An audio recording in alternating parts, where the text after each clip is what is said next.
They say a kiss doesn't mean anything until it's the one you can't forget. That night, New York felt like a movie I didn't belong in, the kind where everyone else had a script, except me. Rain slicked the sidewalks outside the small downtown bar, turning neon lights into rivers of color.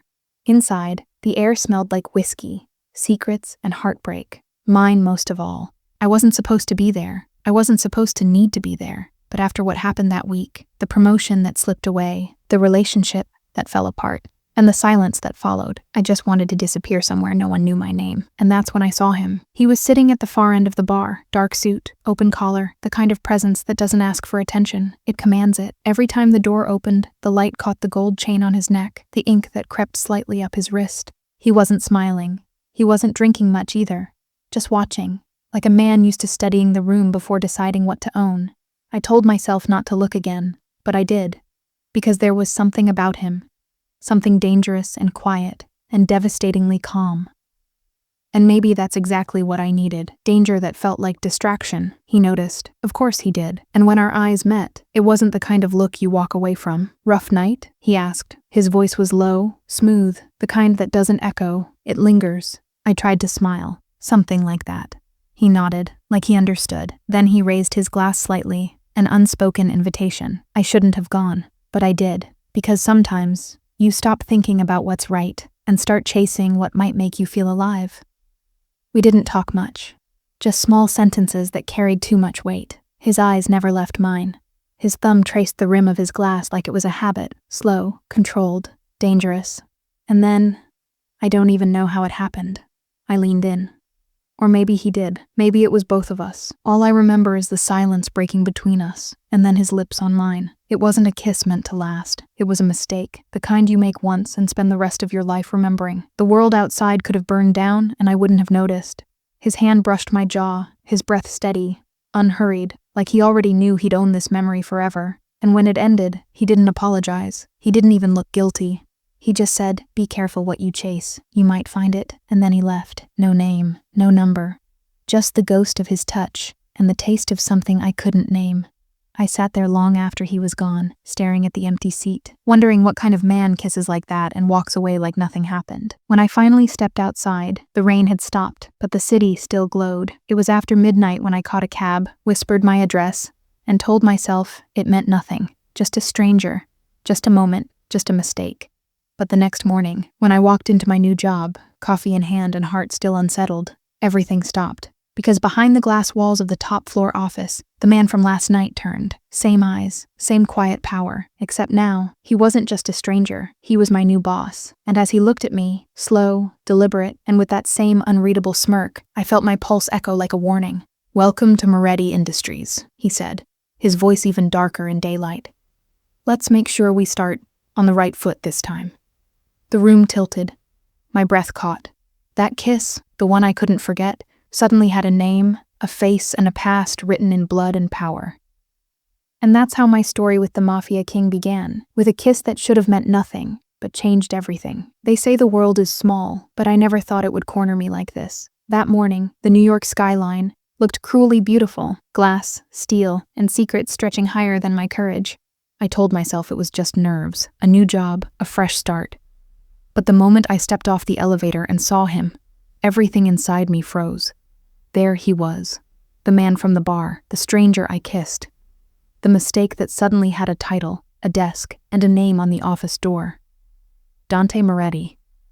And beneath that, in silver letters that almost gleamed like warning signs, CEO, Moretti Holdings.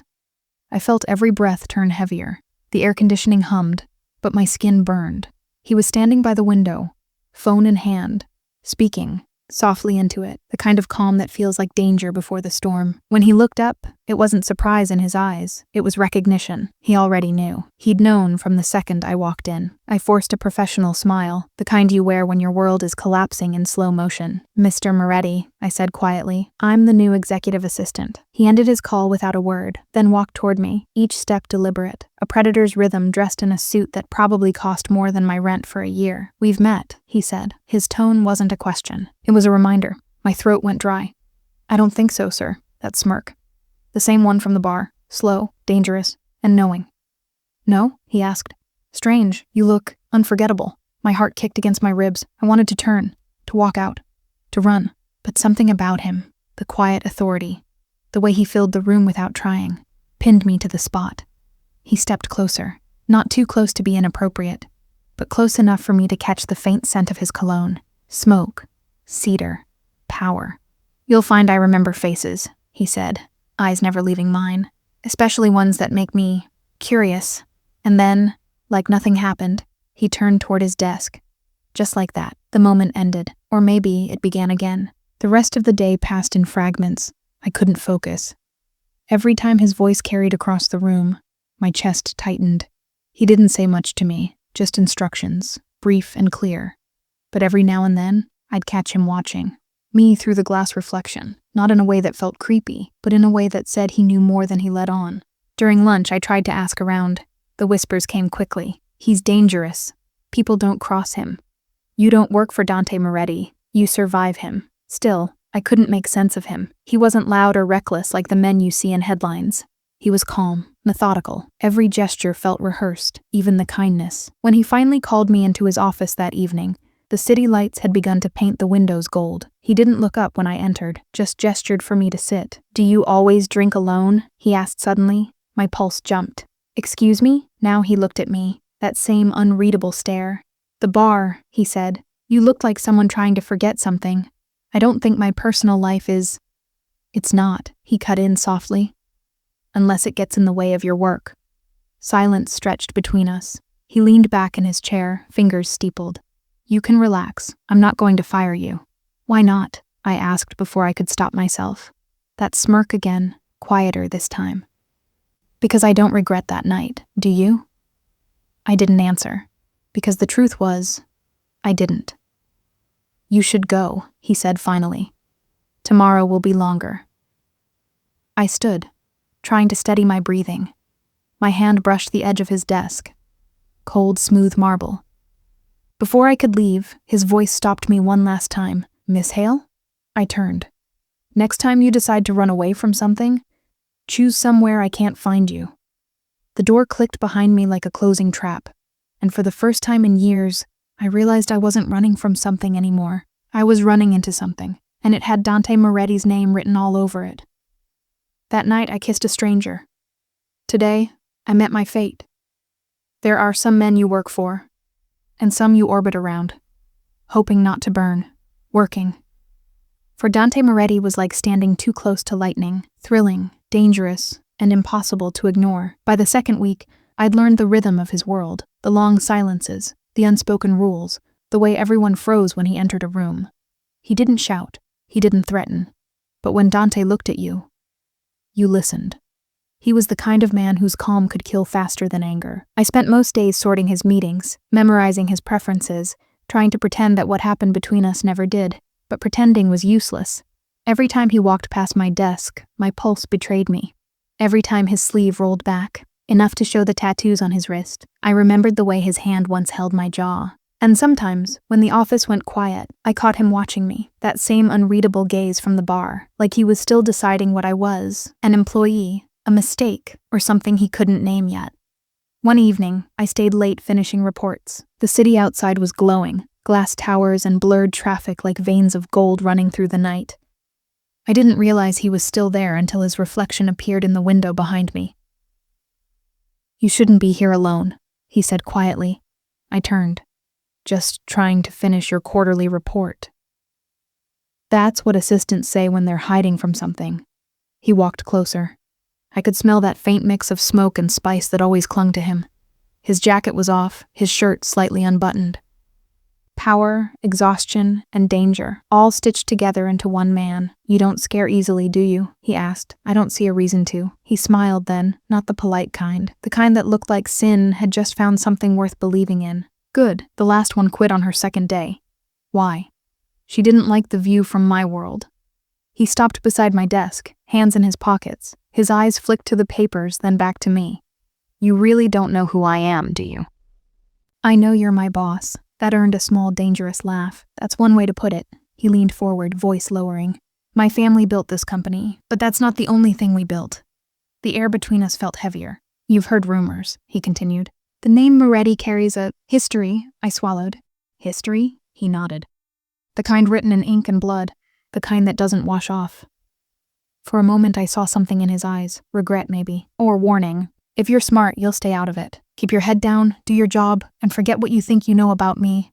I wanted to. God, I wanted to. But curiosity had already rooted itself too deep.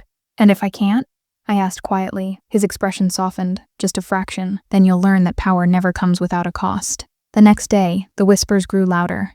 People talked about meetings that happened off record, names that disappeared from ledgers, clients who came and never returned. And through it all, Dante was calm, commanding, in control. That night he called me into his office again. The lights were low. The city glowed through the glass like a living thing. I need you to handle something confidential, he said. No assistance.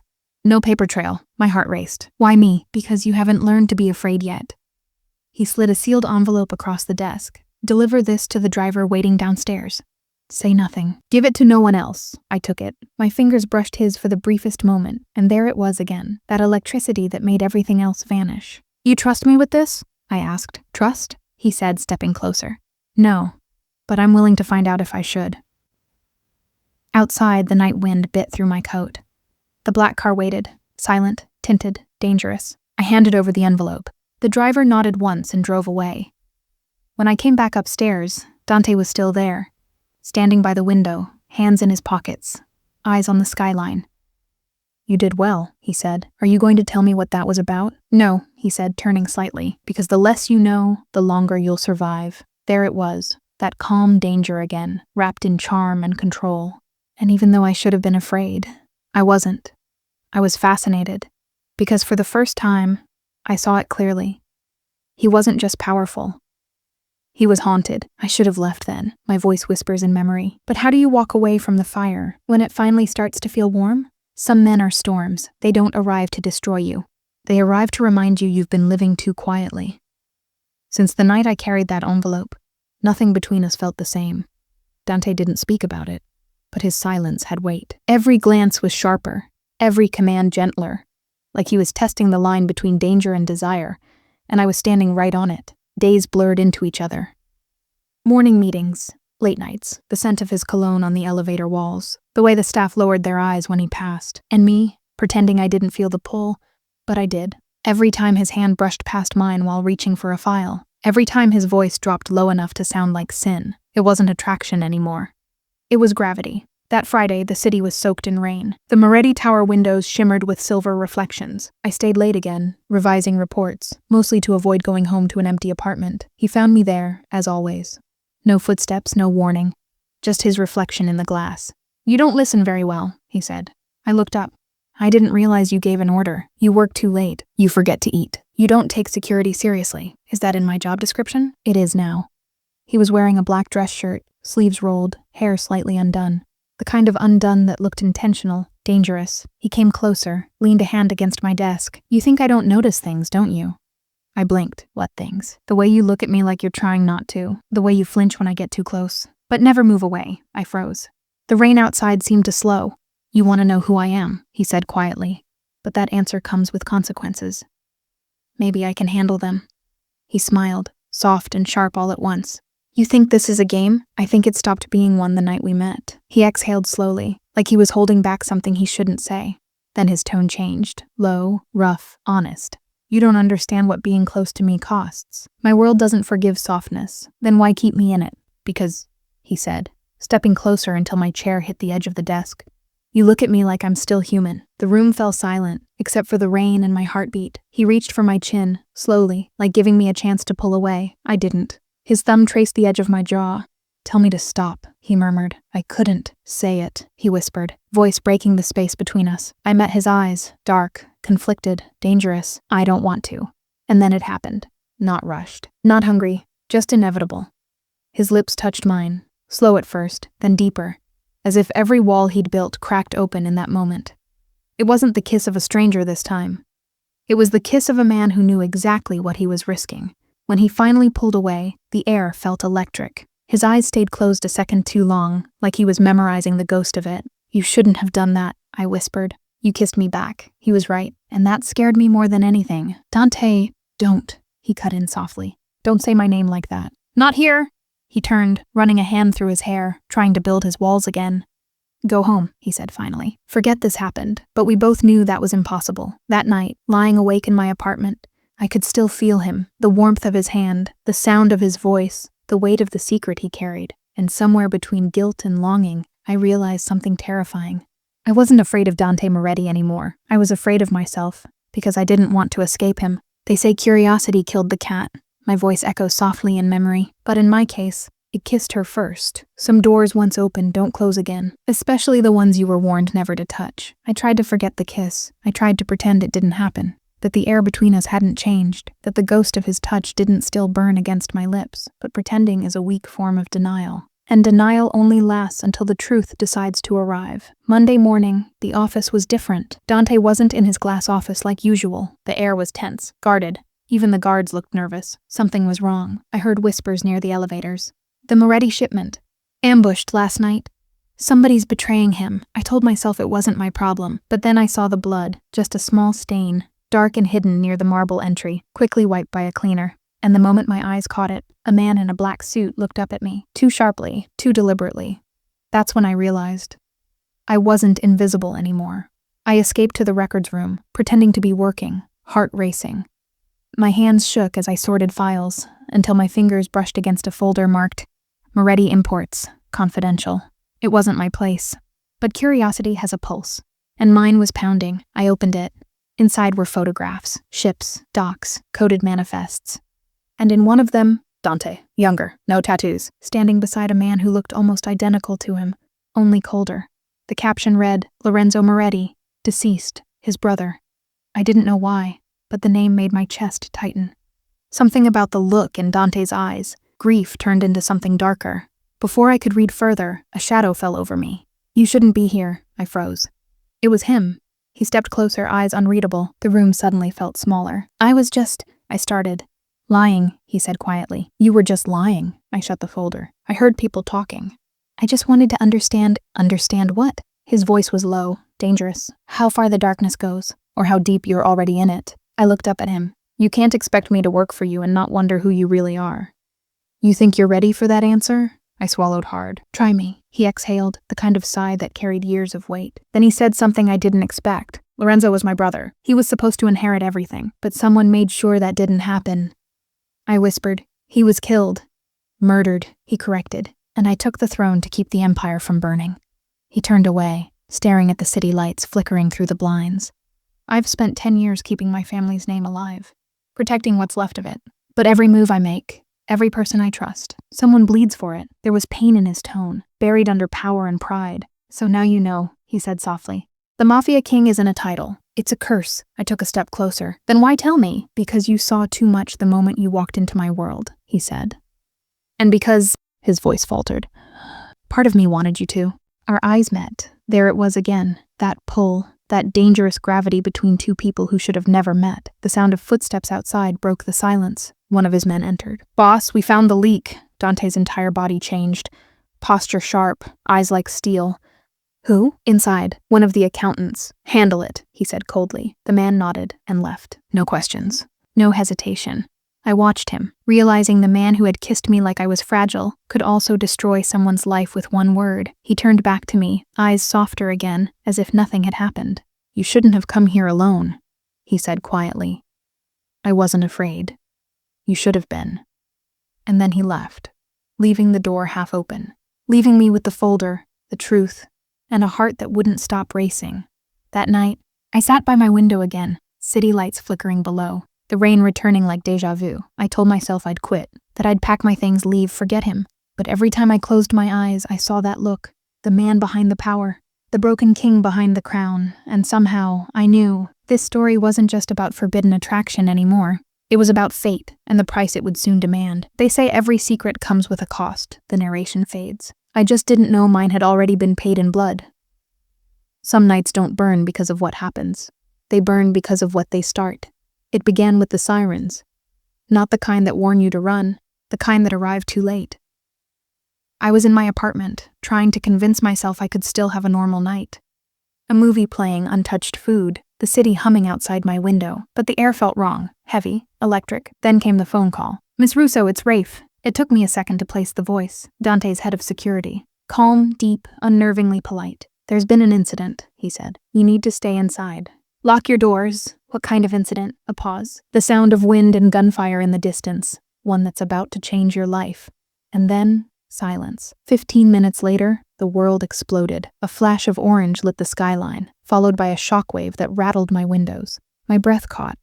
The explosion came from the direction of the docks, Dante's territory. I stared out at the rising smoke, heart pounding. I didn't even realize I was shaking until I heard the knock on my door. 3 sharp knocks. "Elena." His voice. I opened the door, and there he was, Dante Moretti, still in that black tailored suit. Only this time, the perfection was broken. His shirt was half untucked, streaked with blood. Not his, I hoped. And his eyes, darker than I'd ever seen them. Behind him, 2 of his men stood guard in the hall, weapons drawn, but heads lowered. "Get your coat," he said. No explanation. No time to argue. "Dante, what's going on?" "They came for me," he said. "And now they'll come for anyone near me." My stomach twisted. "Anyone near you? You mean me?" "Yes," he said quietly. "You're not safe here anymore." Minutes later, I was in the back seat of his black SUV, the city flashing by in streaks of red and gold. The night outside was chaos. Police sirens, smoke, streets blocked off. "Who attacked you?" I asked. "Someone who wants my crown," he muttered. "Someone stupid enough to think they can take it." He turned his head toward me, his jaw tight. "I told you this world was poison, Elena. You didn't listen. You didn't give me a chance to." For a moment, silence. Just the hum of the engine, the glow of the passing lights across his face. Then his voice softened, almost like a confession. "I didn't bring you into this because I wanted to. I did it because fate already had." Before I could answer, the car turned sharply down a private road, and there it was, a sleek white private jet, parked in a dimly lit hangar. "We're leaving?" I asked. "Just for tonight," he said, "until I know who betrayed me." Inside the jet, everything felt surreal. Soft cream leather seats, dim golden lights, a bottle of wine untouched on a glass table. But outside, the world was on fire. He poured a glass of wine but didn't drink it. His hand trembled, barely, but enough to notice. "You're hurt," I said. "Not mine," he replied. "One of my men didn't make it." The weight of his words hung in the air. He leaned back, exhaling, and for the first time, he looked human. "You think this life is glamorous," he said quietly. "Money, power, private jets. But all it really buys is enemies. And graves." I stared at him, searching for the man behind the Mafia king. "Then why do you stay?" He met my eyes, and the answer came like smoke, dark, soft, dangerous. "Because someone has to hold the gun before it's turned on everyone else." The jet doors sealed. The engines roared to life. As the city lights faded below, I looked at him, the man I had kissed, the man who had just saved me from a world I didn't even belong to. "You could have left me," I whispered. "I tried to," he said. "But then I realized, you're the one thing I can't lose." The tension in the cabin thickened, warm and silent. He leaned closer, his voice a whisper that brushed against my skin. "From now on, you don't go anywhere without me." I should have been afraid, but as his hand brushed mine across the table, all I felt was the same fire I'd seen outside, burning, reckless, unstoppable. And somewhere between danger and desire, the narrator fades, she stopped running from him and started falling toward him. Some truths don't come out in words. They pour out between silence and stares. The hum of the jet engines filled the silence between us. New York City lights faded behind, swallowed by clouds and distance, leaving nothing but the faint glow of the cabin lights, soft, golden, like the last warmth of a dying fire. He sat across from me, elbows on his knees, head bowed slightly as if lost in thought. His suit jacket was off now, his white shirt undone at the collar, revealing a glint of gold and the edge of a tattoo that disappeared beneath his skin, and yet the way he carried himself still radiated control. Even broken, Dante Moretti looked like power carved into human form. I sipped my wine to stop my hands from trembling. He hadn't said a word since takeoff. Finally, I broke the silence. "You're really not going to tell me what's happening?" He looked up, slow, deliberate, his eyes locked on mine. "Would you believe me if I did?" "Try me." A faint smirk touched his lips, but it didn't reach his eyes. He leaned back, the soft light catching the sharp line of his jaw. "Someone close to me sold information," he said. "To my rivals. Details about my shipments, my men, my life, and the explosion." He paused. "Their message, to remind me that no one's untouchable." There it was, the quiet truth of his world. "Power built on blood, loyalty bought by fear. So that's why you dragged me onto your jet?" I asked. "Because I might be next on their list." "No," he said simply. Because I didn't want to risk losing you before I even understood why you matter. The words hung between us, fragile, dangerous, real. I tried to look away, but his gaze held me like gravity. Something in his voice had cracked for the first time, not weakness, but honesty. Dante, I whispered. We barely know each other. Maybe, he said, but every time I look at you, it feels like I've been trying to find you for years. Silence again. The kind that says too much. The jet rocked gently through the clouds, the world outside painted in streaks of midnight blue. He poured another glass of wine, this time handing it to me. His hand brushed mine, not by accident. You think I scare you, he said, but the truth is, you scare me more. Why? Because when I'm near you, I start to imagine a life that isn't built on power or fear. And that's the most dangerous thing for a man like me to want. I didn't know how to answer. The Mafia king, the man the city feared, sitting across from me, confessing not his crimes, but his longing. You want the truth? He asked quietly. The night we met, I didn't know your name. I didn't need to. You kissed me like someone who was trying to forget the world, and that's exactly what I've been trying to do ever since. Forget the world when I'm with you. My heart stuttered. He wasn't supposed to say things like that. He wasn't supposed to feel things like that. For a long moment, the only sound was the steady hum of the engines and the faint clink of crystal glasses. Outside, lightning flashed across the horizon, distant but beautiful. He leaned closer, elbows resting on his knees, his voice low. Elena, you don't belong in my world, but I won't lie. I want you in it anyway. I swallowed hard, the confession catching in my chest. And what happens when your world destroys me? He gave a slow, haunted smile. Then I'll destroy it first. The turbulence made the cabin tremble, but neither of us moved. The tension had changed now, no longer fear, but something raw and magnetic. His eyes stayed locked on mine. You should rest, he said softly. I can't, I whispered. Then don't, he replied. He stood, closing the distance between us. The scent of rain and whiskey clung to him, heavy, intoxicating. Just stay awake with me. He sat beside me, close enough that his shoulder brushed mine. No more words. No more logic, just the steady thrum of our hearts sinking to the same rhythm. And that night, the narrator's voice fades low. Two strangers who should have never crossed paths found themselves crossing the line between protection and desire. Because sometimes, love doesn't come with trust. It comes with danger, and you choose it anyway. Every storm ends the same way, with silence loud enough to make you feel what you've lost. And what you've become. I woke to quiet. Not the kind that feels peaceful, the kind that makes you question if the world outside still exists. The jet had landed hours ago. Now, sunlight filtered through linen curtains, painting soft gold stripes across an unfamiliar room. Cream walls, a velvet couch, a glass of water on a nightstand that wasn't mine. My heartbeat reminded me I was still here. Still in his world. I sat up slowly, wearing one of those expensive silk shirts that didn't belong to me. One I knew belonged to him. Outside, I heard voices. Low, controlled, dangerous. Rafe's voice. Security's tight. No one followed. And then Dante's. No one ever follows me. They just try to. The click of shoes on marble echoed closer until the door opened. He stood there, hair slightly disheveled, still impossibly composed. A bruise marked his jaw, a reminder of last night's chaos. You're awake, he said softly. How do you feel? Like I fell out of the sky. You did. A faint smile tugged his lips.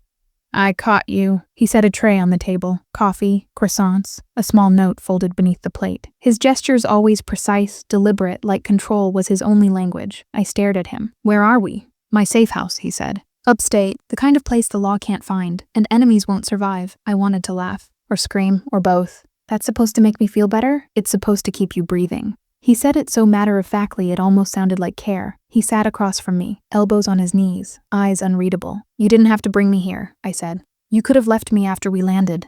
I could have, he agreed, but you were asleep when I tried. He took a sip of coffee, never breaking eye contact. You said something in your sleep, he murmured. A name. My pulse jumped. What name? Marco. The air thinned. Marco.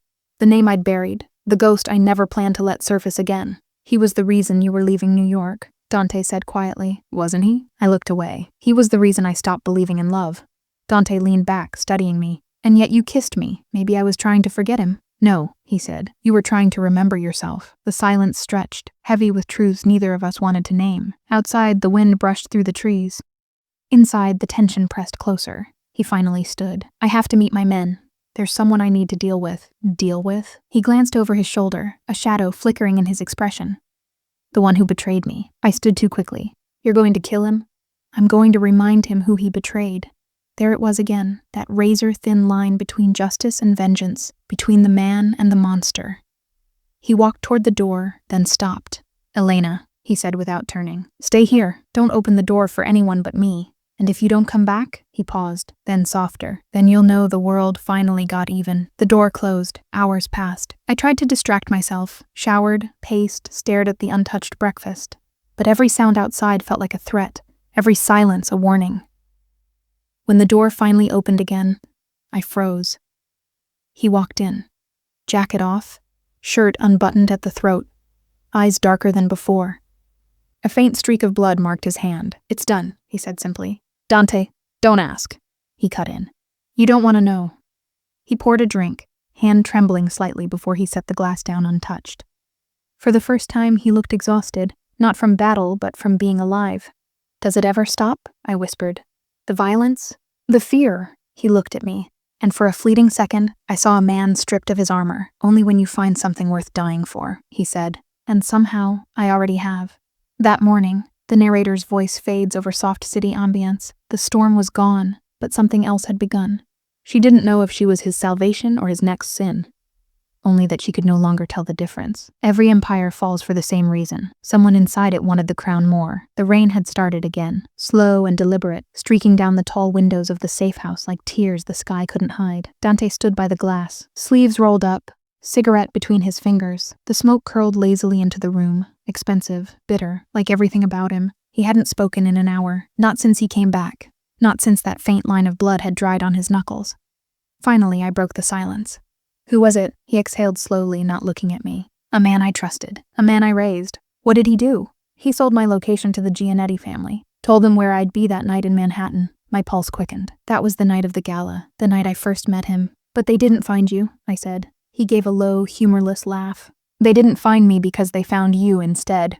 I froze. "Me? You showed up where I was supposed to die. In my seat. My table, my timeline." I shook my head. "That's impossible. Nothing's impossible in my world," he interrupted, turning to face me at last. "Someone put you there, Elena. Someone who wanted to make sure I saw you before they pulled the trigger." I took a step back. "You think I was part of this?" "I don't know what to think," he said, voice low. "You appeared out of nowhere. You work for a company that's been laundering money for the Giannettis for 3 years. I didn't know that." I snapped. "I just file reports and answer calls. I didn't even know who owned the company." He studied me in silence, unreadable, dangerous, heartbreakingly human. "You're either the unluckiest woman in New York," he said quietly, "or someone's using you as bait." I sank into the couch, the weight of his words pressing down on me. "You said you raised him," I murmured. "The man who betrayed you. Who was he?" He hesitated, just long enough to make my stomach twist. "His name was Marco." The air left my lungs. "What?" "Marco Santini. My lieutenant. My brother in everything but blood." My fingers trembled. The name hit like a knife. "That's impossible." "Why?" he asked softly. "Because that name wasn't just familiar, it was personal. Because once, years ago, Marco Santini had been my first love. Because he'd disappeared after stealing everything from me. My heart, my trust, my future." "You knew him," Dante said flatly, reading my silence. I nodded slowly. "Before all this. Before you. I thought he was dead." "He will be," Dante muttered. "Dante, he used you to get to me." His voice sharpened, the storm back in his tone. "He wanted revenge and he sent you straight into my path. He knew I'd protect you. And now what?" I whispered. "You'll hunt him down?" "No." He crushed the cigarette in the ashtray. "He's already close." He moved to a locked drawer, pulling out a small folder. Inside, photographs, grainy surveillance stills. My hands shook as I flipped through them. Marco, alive. Watching me from across crowded streets, airport terminals, cafe windows. Always a few steps away. "He's been following you for weeks," Dante said, "making sure you'd lead me to him. Why tell me now? Because you deserve the truth before everything burns." He sat beside me, close enough for me to feel the tension in his shoulders. "You could leave," he said quietly. "Right now. I'll have Rafe drive you to the city. You'll be safe. And you? I'll finish what he started." I stared at him. The man who'd kidnapped me, protected me, kissed me, and now offered to let me go. "You think I can walk away now?" I said softly. "After everything? You should. Then why does it sound like you don't want me to?" He looked up, and for a heartbeat his mask cracked. "Because if you stay, Elena," he whispered, "I don't know if I'll save you or destroy you." That night, the narration fades under slow violin chords. The truth broke her open and tied them tighter. The name of the betrayer was more than a ghost from the past. It was the fire that would either consume them or bind them forever. Sometimes the past doesn't chase you. It waits, patiently, until you turn around.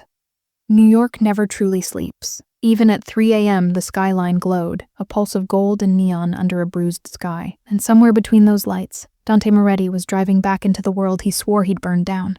I sat beside him in the black SUV, my hands folded tight in my lap. Rain hit the windshield in rhythmic streaks. Every drop sounded like a countdown. He hadn't spoken since we left the safe house. His jaw was locked, eyes fixed on the road, one hand steady on the wheel, the other on the gun resting near the console. A man who trusted steel more than faith. Finally, I broke the silence. Where exactly are we going? Downtown, he said quietly. Dock 47, my old world. It's where he'll be. Marco? He nodded once. If he wants me, he'll be waiting. I swallowed. And if he isn't, then we make him come out. The wipers dragged across the glass, blurring the city into streaks of light. For a moment, I caught our reflection, his dark profile beside my pale face. Two ghosts, chasing a memory. You don't have to come, he said suddenly. You've done enough. You think I can go back to normal life? I whispered. After finding out I was bait, he glanced at me then. Just a flicker, but enough to soften the air. You remind me of something I lost, he murmured. What's that? Peace. When we reached the docks, the rain had turned to mist. Fog wrapped around the pier like smoke from an old gun. The city lights were distant, muffled, and the river glistened like black glass under the halogens. Two of Dante's men waited, Rafe and Luca. Rafe handed him a radio, whispered something in Italian. Dante nodded, then turned to me. Stay close. If anything happens, get back in the car. Don't hesitate. What if it's you? Then run faster. I should have been scared, but standing there, in the cold rain beside him, I felt something else, an electric pull between fear and desire, like the world might explode and I wouldn't care as long as he was next to me. We entered the warehouse. The echo of our footsteps was deafening. Old cargo crates, broken lights, a smell of salt and rust. And then, voices. A figure stepped out of the shadows. Tall, lean, smiled too calm for the tension in the air, Marco Santini. My breath caught. He hadn't changed much, just colder, sharper, eyes harder than I remembered. Elena, he said softly, like a ghost greeting the living. I see you found him. Dante raised his gun. She didn't find me, Marco. You sent her, Marco chuckled. And yet here you both are. Perfectly predictable. You betrayed me, Dante growled. You killed my men. No, Marco said, stepping forward. I freed them from you. You think you're a king, Dante, but you're just another sinner pretending to own hell. I could feel Dante tense beside me. His finger hovered near the trigger. And her? Dante asked. She was part of your plan? Marco looked at me, and for a moment, his expression softened. The kind of softness that hurt more than cruelty. She was never supposed to get caught in this, but fate has a sick sense of humor. You used me, I whispered. No, he said. I saved you from him. Saved me? He's not what you think, Elena. He didn't inherit the throne. He took it. From my father. From me. The air cracked between them, two storms colliding over the same kingdom. Dante's voice was ice. Your father was weak. You were worse. And you? Marco smiled. You hide behind suits in silence. Tell her the truth, Dante. Tell her whose blood made your fortune. The words hung there, heavy, poisonous. Dante didn't answer. He just lowered his gun for half a second, long enough for doubt to crawl through me. What is he talking about? I asked. What truth? Dante looked at me then, his expression unreadable. Not now. Then when? I pushed. When it's safe, he said softly. When you still want to hear it. And before I could reply, a gunshot split the silence. The sound echoed across the warehouse. Marco stumbled backward, clutching his arm. Luca had fired from behind the crates. Boss, he had backup moving in. Instant chaos, shots, voices, running feet. Dante grabbed my hand, dragging me toward the exit. Go! We burst into the rain, hearts pounding. The city loomed ahead, cold and merciless. Behind us, Marco's voice rose through the chaos, hoarse, furious, echoing through the night. You can't run from blood, Moretti. She'll find out who you really are. That night, the narration fades under a slow piano chord. The ghosts of New York weren't in the rain. They were behind the wheel, heading straight for the truth. Every love story has a truth hidden beneath it. Some truths are whispered. Ours was carved in blood. I thought I knew what I was walking into when I chose to love Dante Moretti, but I didn't. The morning after Marco's words still haunted me. He's not just your boss. He's the heir to every sin this city buried. Dante hadn't called. He hadn't texted. And yet somehow I still felt him everywhere. His scent on my clothes, his voice echoing in the silence, the memory of his touch like a bruise I couldn't cover. When I finally saw him again, it wasn't at the office. It was at his penthouse, the one only whispered about among employees, a place few had ever seen. He opened the door himself, No guards, no mask. Just him. Tired, raw human. You shouldn't be here, he said quietly. I needed answers. Answers are heavy things, he replied, turning away. You don't look strong enough to carry them. I'm stronger than you think. He didn't smile. Didn't fight. He just walked toward the bar, poured 2 glasses of something dark, and handed one to me. Then drink first, he said. It'll make the truth easier. The silence stretched, filled only by the sound of rain against glass. You already know what I am, he began. What you don't know is why. He leaned against the counter, the gold chain around his neck catching the city light. My father wasn't a man. He was a storm, the kind that builds empires out of fear and loyalty. When he died, he didn't leave me money. He left me enemies. I didn't inherit power. I inherited a war. I swallowed hard. And you kept it? No one keeps a throne, he said softly. You defend it. He finally looked at me then, eyes darker than I'd ever seen. I didn't want this. I was studying finance. I wanted to leave New York, disappear somewhere quiet. But when he died, they came for my mother, my brother, for me. He paused, the weight of it settling in the room. So I became what they feared most. The confession wasn't loud. It didn't need to be. It was heavy enough to make the air still. I whispered, How many people have you hurt? He didn't answer. He didn't have to. Silence can be its own kind of truth. He stepped closer, his voice low. Now you understand why I said you shouldn't love me. But I do, I said before I could stop myself. And that terrifies me. He stared at me like he wanted to believe it, like he wanted to believe there was a world where love could save men like him. You don't know what that means, he whispered. You don't know what they'll do if they think you matter to me. Then stop pretending I don't. For the first time, his mask cracked. His jaw tightened. His hands trembled just slightly before he looked away. You think love can fix this? He said bitterly. Love gets you killed in my world. Maybe it's worth dying for. The words slipped out, and suddenly, the distance between us disappeared. He pulled me closer, his hand gripping my waist, his breath sharp and unsteady. Don't say that, he whispered. Don't ever say that. I felt his heartbeat against mine, fast, furious, real, and beneath it, fear. He finally pulled back, his voice barely a whisper. There's something else you should know. My father's death wasn't natural. Someone killed him, and I think they're coming for me next. The room froze. Who? Someone inside my own house. And now, they know about you. My stomach turned cold. He took my hand, firm but trembling. You can still walk away. Forget all of this. Forget me. I shook my head. You know I won't. Then you'd better learn what being mine really means. That night I didn't sleep. Because for the first time, I understood the truth behind his eyes. Dante Moretti wasn't just a man. He was a legacy, born of crime, bound by blood. And I had just tied my heart to his fate. Every love has a price, my voice would later whisper in memory. And mine had already been written in red. Every kingdom falls, not from the outside, but from the hands that helped build it.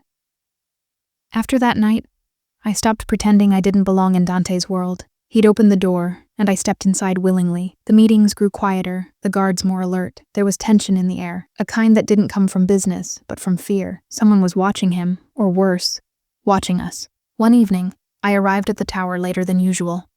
The city lights bled into the windows, New York glowing like sin wrapped in glass. But the atmosphere inside was wrong.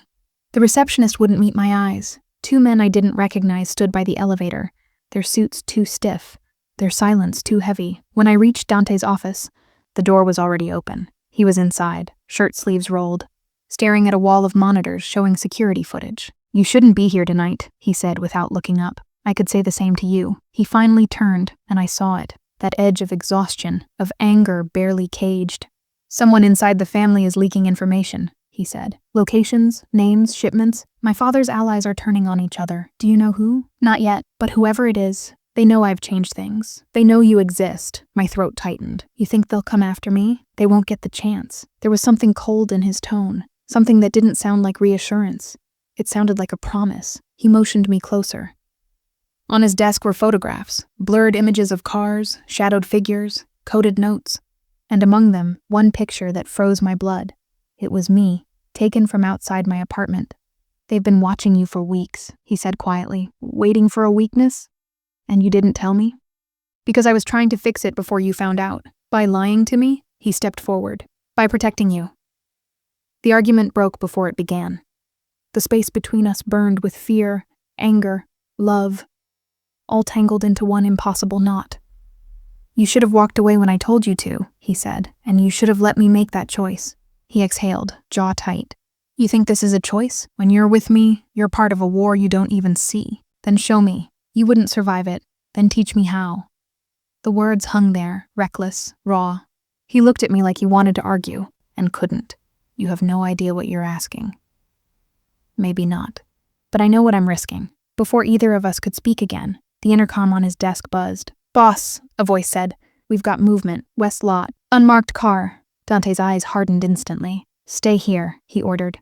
But I followed him anyway. The underground lot was dim, echoing with footsteps and the hum of engines. A black sedan sat idling in the corner. No plates, tinted windows. Dante's men surrounded it, weapons drawn. He walked forward slowly, calm in a way that scared me more than rage ever could.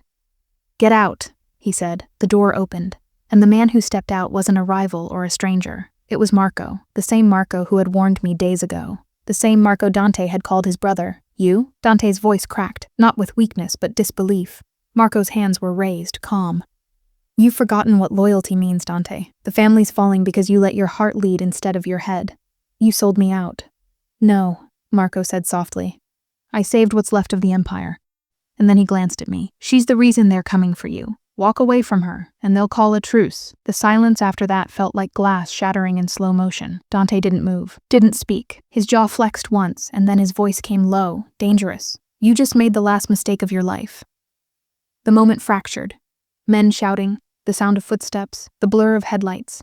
I grabbed Dante's arm as the car tires screeched, the sedan pulling away, bullets sparking against the concrete. He pulled me behind the SUV, heart pounding, breath sharp. Are you okay? He asked, voice rough. I nodded, shaking. You didn't kill him. Not yet. He looked out at the fading taillights, eyes filled with betrayal and something far worse. He was my brother, he whispered, and now he's the enemy. That night, as the city went quiet again, I finally understood what loving a mafia king really meant. It wasn't about power or passion. It was about surviving the people who wanted to destroy both. Every empire bleeds from the inside first, my voice says softly, remembering. And love was the sharpest knife of all. They say the calm before the storm is the deadliest silence you'll ever hear. But in our world, the storm never waits. For 2 days, Dante didn't speak to anyone. Not his men. Not his father's old lieutenants. Not even me. The penthouse was a fortress, locked, armed, humming with tension. Every shadow felt alive. Every glance carried a question no one dared to ask. He spent hours in that glass office overlooking the city, planning, watching, waiting. And every night, I heard the same sound echo through the walls, the click of a gun being loaded, and his quiet whisper to himself, no one betrays me twice. By the third night, I couldn't take the silence anymore. He was standing by the window again, shirt half undone, sleeves rolled, eyes fixed on the skyline that stretched like a battlefield below. You haven't slept, I said softly. He didn't turn. I can't. You think Marco's coming back? No, he's not that stupid. He finally looked at me. Tired, dangerous, heartbreak hidden beneath control. But the people he's working with? They're worse. I moved closer. Then let me help. Help? He gave a dry laugh. This isn't a business report, Bella. This is war. I know. But you can't fight it alone. He turned fully then, and I saw the storm in his eyes. Rage, betrayal, and love all clawing to get out. I don't want you near this, he said. I already am, I whispered. He stepped closer, voice low. If I lose this war, I lose everything. You included. Then win it. The air between us cracked, charged, magnetic. He leaned down, his forehead brushing mine. You make me forget how cruel this world is, he murmured. Then let me remind you how to live in it. I breathed back. For a moment, the storm stopped. It was just us, 2 broken souls holding on to something too dangerous to name. But then, a knock shattered the silence.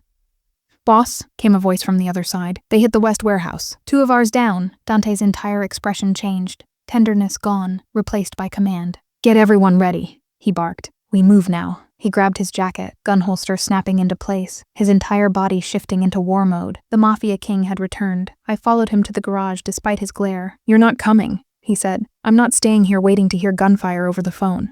He hesitated, torn between fury and fear. Then he cursed softly in Italian and tossed me a Kevlar vest. Stay behind me. No hero moves. The convoy rolled through the city like thunder. Black SUVs, tinted windows, hearts beating in sync with engines that roared against the night. When we reached the warehouse, the scent of smoke and gunpowder already filled the air. Fire flickered in the distance, Bodies, some his, some theirs, lay like fallen pieces of a game neither side wanted to lose. Dante stepped out first, weapon ready. "Find Marco," he ordered. "Alive if possible." But Marco wasn't there. Only a message, painted across the wall in blood-red letters. "She's next." My stomach dropped. Dante's eyes went black with rage. "Get her back in the car. Now. I'm not. Now." His voice cracked with something deeper than command, desperation. He grabbed my hand, pulled me close, his breath harsh. "He's not just coming after me anymore. He's coming for you." The ride back was chaos. Sirens in the distance, phones ringing, orders flying. But all I could think about was the way he kept glancing at me, as if he was checking every second that I was still real, still alive. When we finally reached the penthouse, he locked every door, set new codes, doubled security. Then he turned to me, voice shaking slightly for the first time. "You should go. Leave New York, tonight. I'm not running. You don't understand what Marco's capable of. I do. But if you think I'm leaving you to fight him alone, you don't know me at all." He froze, staring at me as if seeing me for the first time, not as the woman who walked into his office, but the one who refused to walk out of his war. "You think this is love?" he whispered. "No," I said. "This is survival, together." He stepped closer, hand on my face, thumb brushing away the tear I didn't realize had fallen. "Then may God forgive us both," he murmured, and kissed me like the world was burning, because maybe it already was. Outside, thunder rolled over Manhattan, and for the first time, I understood the truth. The storm wasn't coming. It was already here. There are moments in life that don't ask for your permission. They just change you. Forever. The night after the warehouse attack, New York didn't sleep. Neither did we. The penthouse felt like a war bunker. Phones buzzing, encrypted screens flickering, bodyguards moving like silent ghosts. Every sound, every shadow felt loaded with danger. Dante sat at the center of it all, the Mafia king, calm yet burning. He wore black-like armor, sleeves rolled, gold chain catching the faint light. There was blood on his hand, not his, but someone's. He hadn't cleaned it. He said it reminded him who he was fighting for. Me. "Call them," he ordered Luca, his right hand. "All of them." Within an hour, 5 men arrived. The old circle. The ones who built this empire beside his father, the ones who knew what a blood oath truly meant. I stood in the shadows watching. They gathered around the glass table, city lights reflecting off bottles of whiskey and silent rage. Dante didn't speak at first. He just looked at them, eyes like storm clouds over fire. "Marco's not working alone," he finally said. "He's with someone bigger, someone who wants the throne." A silence followed. Then Enzo, the oldest among them, muttered, "You mean someone inside?" Dante's jaw tightened. "Someone who's forgotten who this family belongs to." He turned slightly, his eyes landing on me. And for a split second I understood. The war wasn't just about money or power. It was about trust. "We take an oath tonight," he said. "Like the old days. Whoever stands with me now stands forever. Whoever doesn't leave this room alive." The men exchanged looks, grim, wordless understanding. Then Dante pulled out a knife, silver, engraved with his family crest.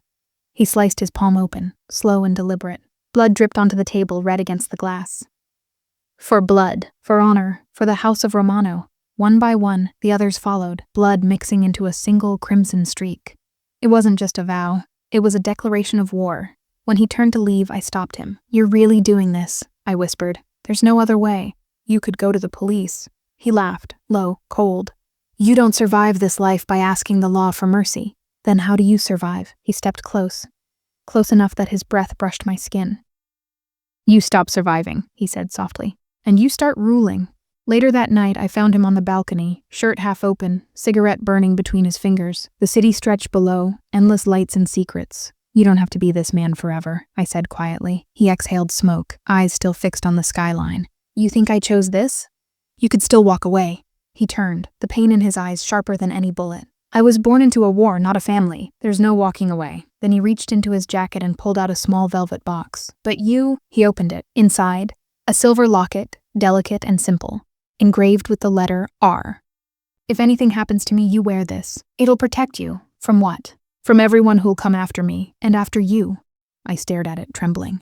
"You're talking like you're already gone." "I'm not gone," he said. "I'm preparing for what comes next." The next morning, the blood oath went into motion. Every safe house was fortified, every ally tested, and every betrayal punished. But something else shifted too.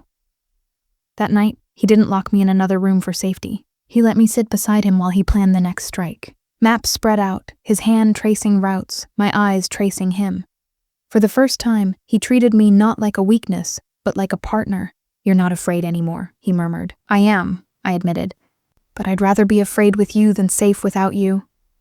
He smiled, that rare, dangerous smile that made my heart forget to beat. "Then you just made the same oath I did." That night, he sealed it with a kiss, slow, deep, filled with the kind of promise that felt more like a curse. Outside, the wind howled against the glass. Inside, we crossed a line neither of us could ever return from. "If I fall," he whispered against my skin, "you fall with me." And I did. Every heartbeat, every breath, I fell deeper into the world he ruled, and the darkness that ruled him. Sometimes, betrayal doesn't come from your enemies. It comes from the people who swore to protect you. The morning after the oath, the penthouse was quieter than usual. Too quiet. The kind of quiet that doesn't come from peace, but from something waiting to break. Dante was on the phone, his tone low and lethal. The men had scattered to different corners of the city, handling shipments, checking safe houses.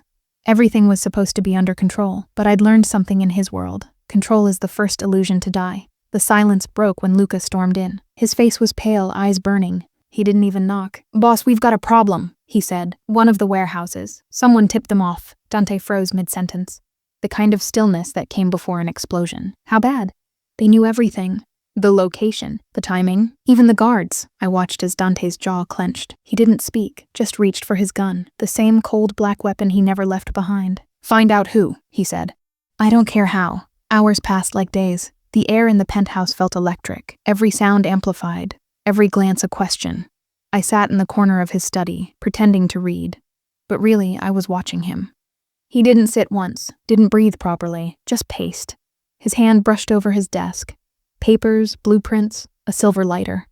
That lighter, I'd seen it before, the one Luca had the night of the oath. Later that evening, I found Luca in the hallway, talking in a whisper, too low to be casual. He ended the call the moment he saw me. "Everything okay?" I asked lightly. "Yeah, just business." But his eyes didn't match his tone. They darted, left, right, like a man who suddenly realized he wasn't alone in his guilt. That night, when Dante finally sat down, I told him. Not everything. Just enough. He was hiding something, I said quietly. "You should check him." He looked at me for a long time, that unreadable Mafia gaze studying every flicker of my face. "You're sure?" "I wouldn't say it if I wasn't." He stood. No anger, no hesitation, just decision. "Stay here." The next hour felt endless. I heard voices, muffled, sharp, violent. The kind of sounds that mean something irreversible is happening. Then, silence. When he returned, there was blood on his shirt. He didn't look at me, didn't say a word, just walked past, straight to the balcony, where the cold New York air hit his face. "Dante," he talked, he said finally, but not before he pulled a gun on me. My breath caught. "Luca?" He sold information to Marco, in exchange for protection. The words hit like a knife. Luca, the man who had sworn loyalty, who had saved Dante's life twice, had betrayed him. "He was my brother," Dante said softly. "And I killed him." He dropped the gun onto the table with a metallic thud. Then he sank into the chair, head in his hands. "You told me to check him," he whispered. "You were right." I knelt beside him, touched his arm. "You did what you had to." He looked at me, eyes raw, haunted. "You don't understand. Every time I kill someone, I lose a piece of myself. But this time, it was a piece I needed." Hours later, I found myself alone again, staring at the blood stain on the floor that no one dared to clean. The city outside kept glowing, oblivious to the wars being fought in silence. And for the first time, I wondered if I was next, because love in this world wasn't about promises. It was about survival. And now, I was the only one left who could destroy him or save him. When Dante came to me later that night, his hands were clean, but his soul wasn't. He didn't speak. He just pulled me close. Desperate, almost breaking. "You shouldn't have seen me like this," he said. "Then stop trying to protect me from who you are." He looked at me, searching. "And if who I am destroys you, then I'll burn with you. You already are," he whispered. And then, for the first time, his kiss didn't taste like passion. It tasted like grief. "Confession," he said, pouring the wine, "is just another word for surrender." The room was dim. Only the soft light from the city bleeding through the glass walls. We hadn't spoken for hours, not since what happened with Luca. The air between us felt like smoke, heavy, shifting, impossible to breathe through. Dante sat across from me, his jacket off, shirt unbuttoned just enough to show the ink on his chest, lines of art that spoke of loyalty, pain, and promises made in blood. He looked like a man trying not to remember. And I looked like a woman pretending not to be afraid. "You want to know who I am," he said finally. "Everyone who's ever tried hasn't survived the answer." I held his gaze. "Then tell me anyway." A long silence. Then he smiled.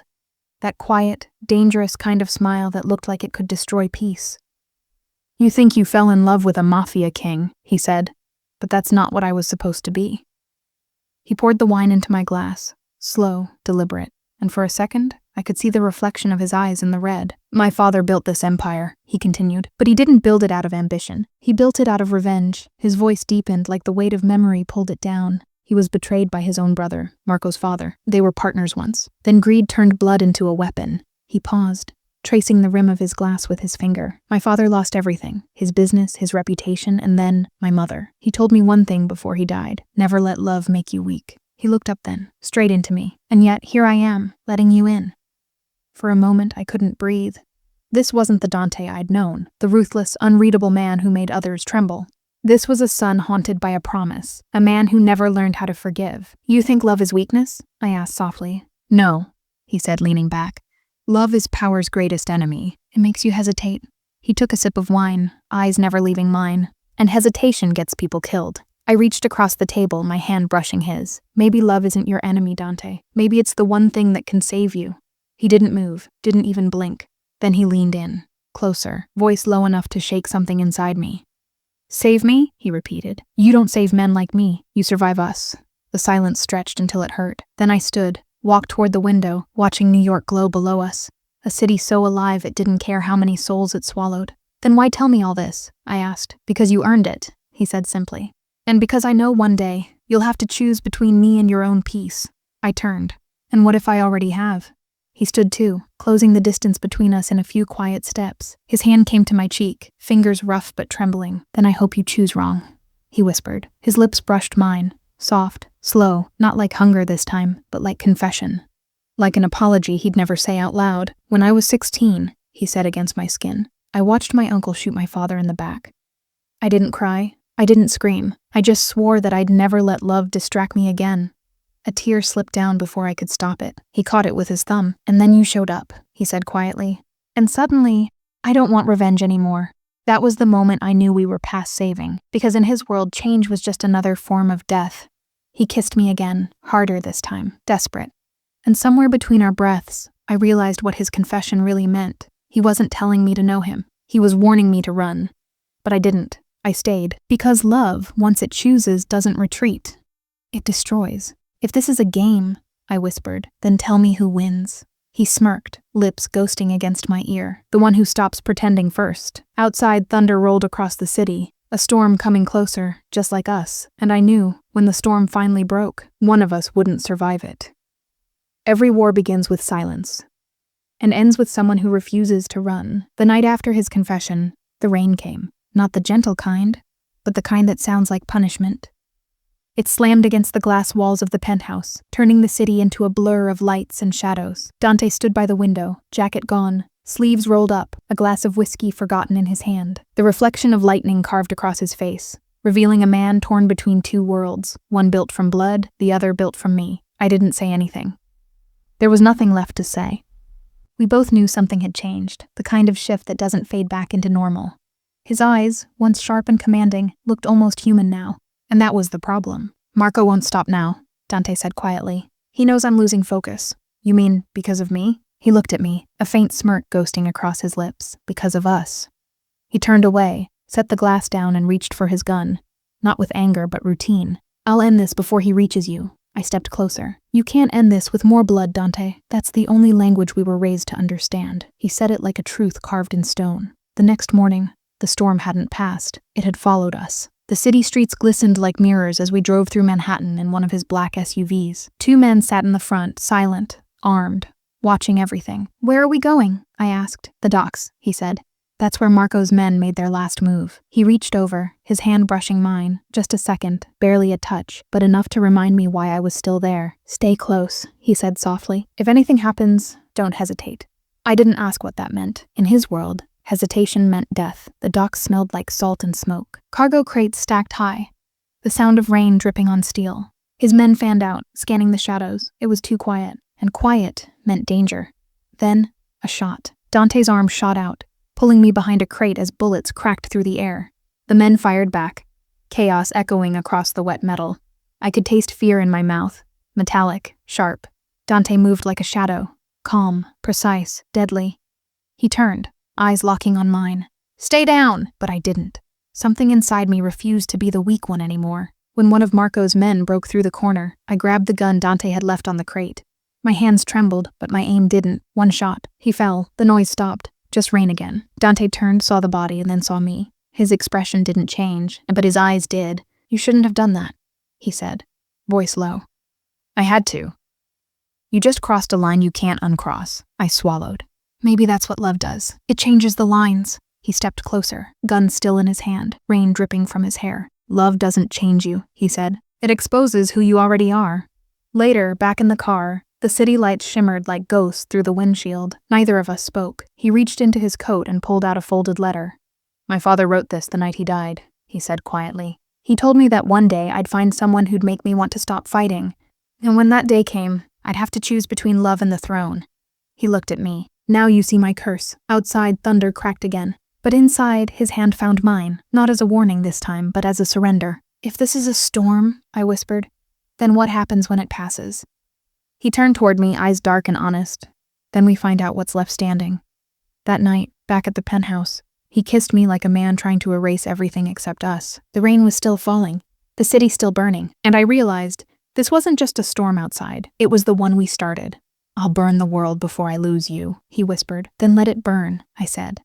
And in that moment, we didn't belong to love or fate anymore. We belonged to the fire we created. When you fall for a king made of sin, you don't land softly.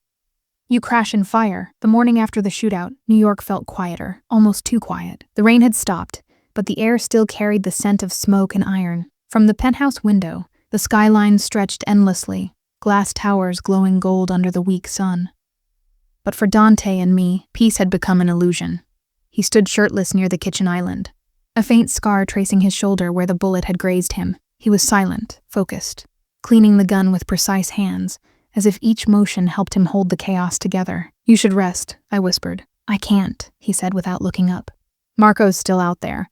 I've already buried too many people because I waited." There was a pause, the kind that hurts more than words. "And what about us?" I asked. "Are we waiting too?" He looked up finally, eyes dark and unreadable. "We don't get to have an us, not while my world's burning." I took a slow step forward. "Then let it burn faster." For a heartbeat, he didn't move. Then he dropped the gun, and in one violent, desperate motion, he pulled me against him. His kiss was rough, like a man trying to remember what being human feels like. The counter dug into my back, his breath hot against my skin.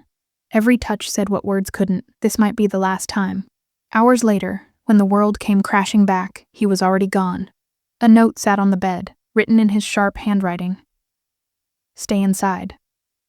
Don't follow me, whatever happens. Remember that I loved you first, even when I shouldn't have." I tore the note apart, because I knew exactly where he went. "You think you can end this alone?" I shouted when I found him at the old cathedral on 3rd Avenue. He didn't turn. His long coat swayed in the wind, the cross from the broken church window shining faintly behind him. "You weren't supposed to come," he said. "This isn't your fight. It became my fight the second I chose you." He turned then, slow, deliberate, and for the first time, I saw fear in his eyes. Not of Marco, not of death, but of me. "If you stay, you'll see what I really am. Then show me." The church doors creaked open behind us. Marco's men poured in, 10, maybe 12. Dante reached for his gun, but Marco's voice stopped him. "You've gone soft, brother." The word brother froze me. Dante's jaw tightened. "Half-brother," he spat. "You stopped being family the day you killed our father." Marco smiled. Cruel, elegant.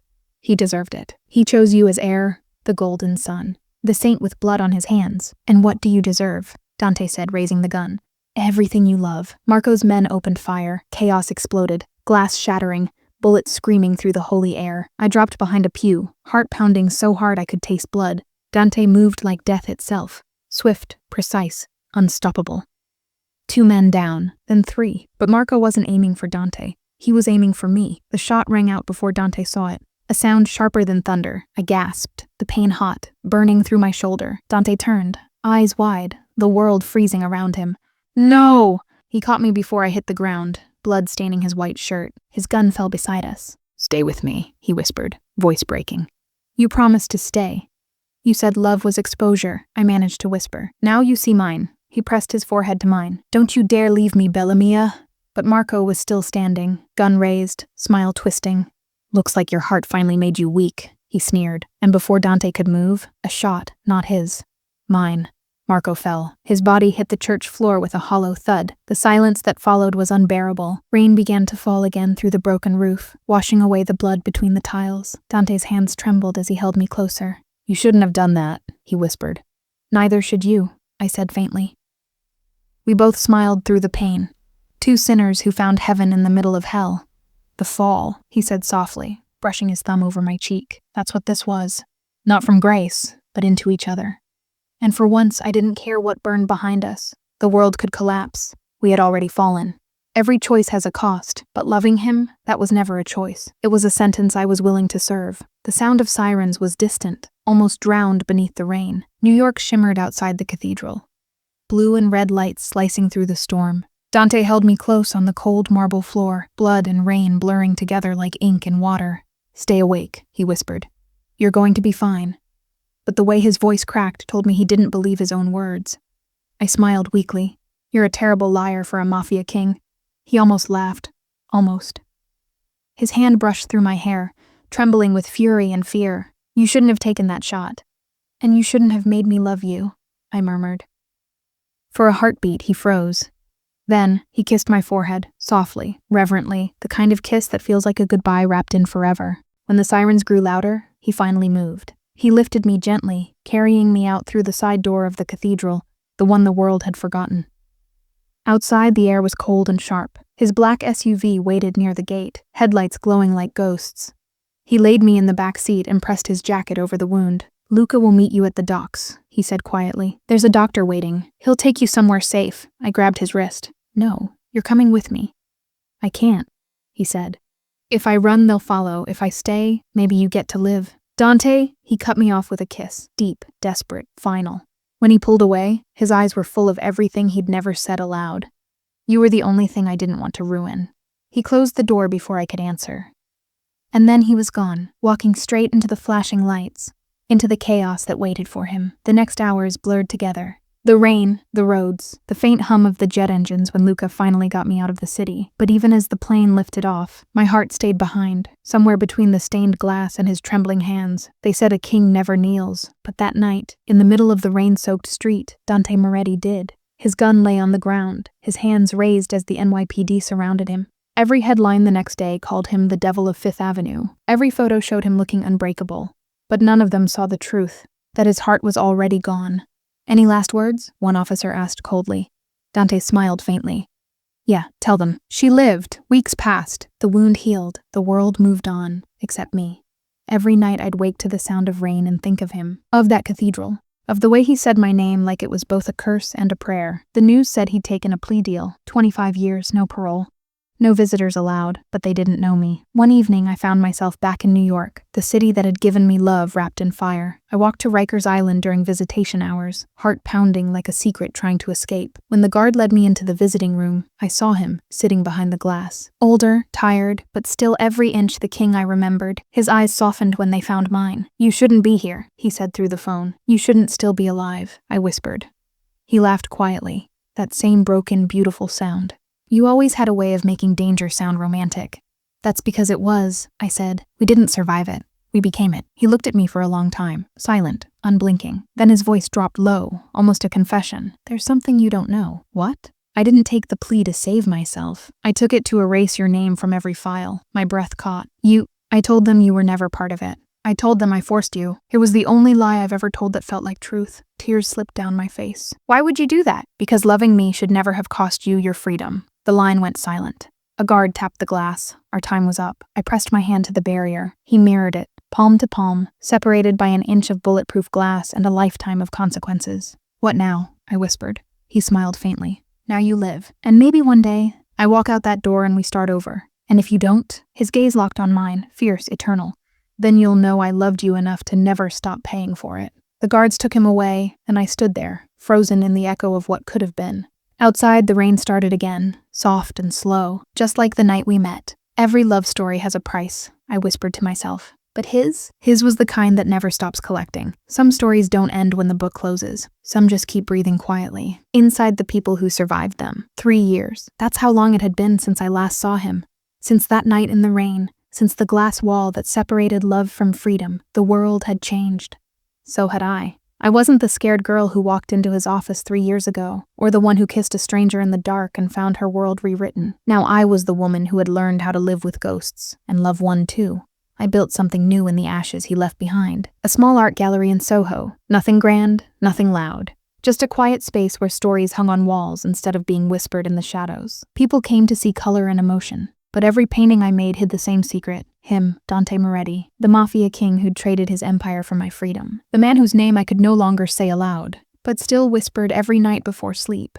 Then, one evening, just as I was closing the gallery, a letter arrived. No return address, just my name written in bold, familiar handwriting. My pulse stumbled.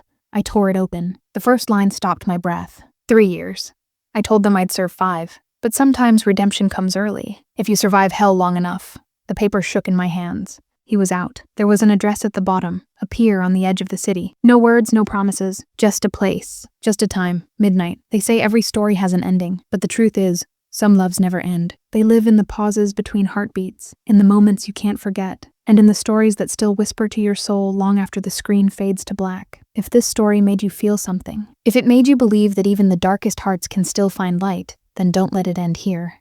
Subscribe for more stories where danger meets devotion, where love bleeds, heals, and burns all at once, because somewhere out there, another heart is waiting to be found in the fire. Hit that follow button and stay with us, where every goodbye is just the beginning of another story. This was She Kissed a Stranger. Her new boss was the Mafia king, a story of power, passion, and the kind of love that refuses to die. The city was quieter at midnight, or maybe it just sounded that way when your entire world was about to change again. Rain started to fall, like it always did with him. Soft, slow, familiar. The pier lights flickered in the distance, casting long, broken reflections over the water. I stood there, coat pulled tight, heart loud enough to drown the river, and then I saw him, leaning against a black car, half hidden in the fog, wearing that same look that made the rest of the world disappear. Older, sharper, but alive. So achingly alive. He took a slow step forward, then another. When he stopped in front of me, no words came out, just silence, deep, full, electric. He reached up and brushed a raindrop from my cheek. Except it wasn't rain. Still crying for me? He asked softly. Still making me? I whispered back. A faint smile curved his lips. I didn't think you'd come. You didn't leave me much of a choice, I said. You never did. He laughed quietly. That same low sound that used to undo me. You always said you hated that about me. I lied. He exhaled, the kind of breath you take when you've been holding it for years. I'm not the man I was, Karamia. Good, I said. Because I'm not the woman you left behind. He looked at me, really looked. Then his hand found mine, slow and certain, the way it had all those years ago in that airport.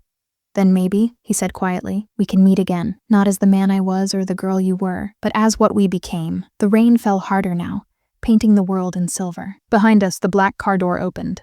Inside, I could see the familiar leather interior, no longer an escape, but a beginning. I hesitated. What happens if we try again and fail? He leaned in close, his voice rough, low, dangerous. Then we fail together. And if we don't?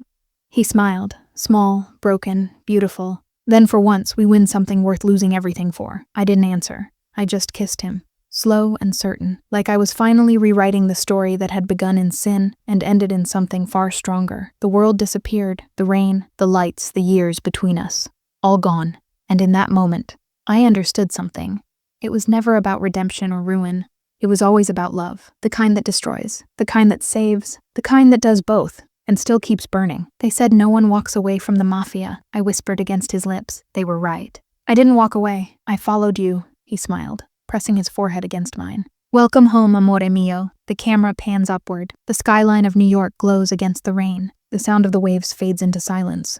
2 silhouettes remain, the king who fell, and the woman who made him rise again. Their story didn't end in ruin. It began in redemption. Every dark love has a light hidden inside it. Some just take a little longer to find it.